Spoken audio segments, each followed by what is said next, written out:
और एक नौजवान था चियांग काई शेक, जनरल बना और उसने चीन को यकजा करने की कोशिश की। उसको उस ज़माने की जो दोनों बड़ी ताकतें थी, अमेरिका और सोवियत यूनियन, दोनों की मदद हासिल थी, ठीक है? जैसे चीन और अमेरिका की मदद हासिल, ठीक है? उसने मुल्क को यकजा कर लिया, वो हीरो बन गया पूरे चीन का। अब हीरो बनते साथ आपने इंटरनेशनली तो आपने ठीक कर लिया, नेशनली भी आपने चीज़ों को कंट्रोल में कर लिया, लेकिन एक चीन के लिए ख़तरा था जापान, जो कि उस ज़माने में एक राइजिंग इम्पीरियलिस्ट पावर थी।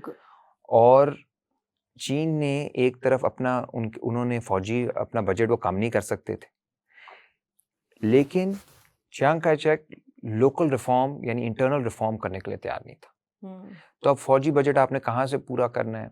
आपने पैसे खा के, आपने किसानों पे जुल्म करके, महंगाई करके, पूरे कहत ला के, पूरे गांव तबाह करके, इस तरह आपने पैसा पूरा करना है। यानी जो नेचर था रियासत का और जो पॉलिटिकल इकोनॉमी थी पूरे चीन की, उसके अंदर ये सख्त नहीं थी कि वो बोझ बर्दाश्त कर सके जो तारीख ने उसके ऊपर ला दिया था। उसकी वजह से लोगों को कुर्बानी का बकरा बनाना शुरू किया और जैसे ही लोगों ने बगावतें किया, थोड़े से मुजाहरे शुरू किए, तो उसने एक जगह शंघाई के अंदर 80,000 लोगों का कत्लेआम किया। 80 सिर्फ शंघाई में। उसके बाद लॉन्ग मार्च में आपको मालूम है हज़ारों लोग मारे गए। पूरे चीन के अंदर उसने जगह बंदे मारना शुरू कर दिए और इवेंचुअली उसने अपने आप को कमज़ोर करना शुरू किया।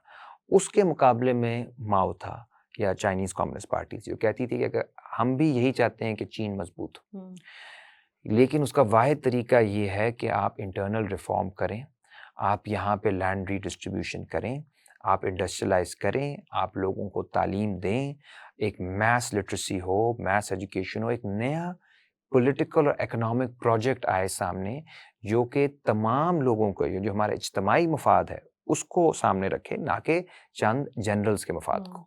और इस इज्तिमाई मफाद को उसने सोशलिज्म कहा और उसने कहा इसीलिए मैं सोशलिज्म की तरफ जा रहा हूँ। और उसके वो पूरी उसकी भी बड़ी एक 80 साल की अब तारीख हो गई है, लेकिन उस सब का नतीजा ये निकला है कि चीन जो है आज किसी भी मगरबी मुल्क से पीछे नहीं है। जो उसकी डेस्टिनी थी वो उसने अपनी पूरी की है। मेरे लिए सोशलिज्म यही है कि पाकिस्तान के ऊपर भी यही मामला है। अच्छा, ये जो बिल्कुल जो आप कह रहे हैं सोशलिज्म, अगर आप इस्लाम को देखें, इस्लाम जो नज़रिया हुकूमत और रियासत का कॉन्सेप्ट, उसमें जो चीज़ें जिस तरह होनी चाहिए, वो भी सोशलिज्म ही है।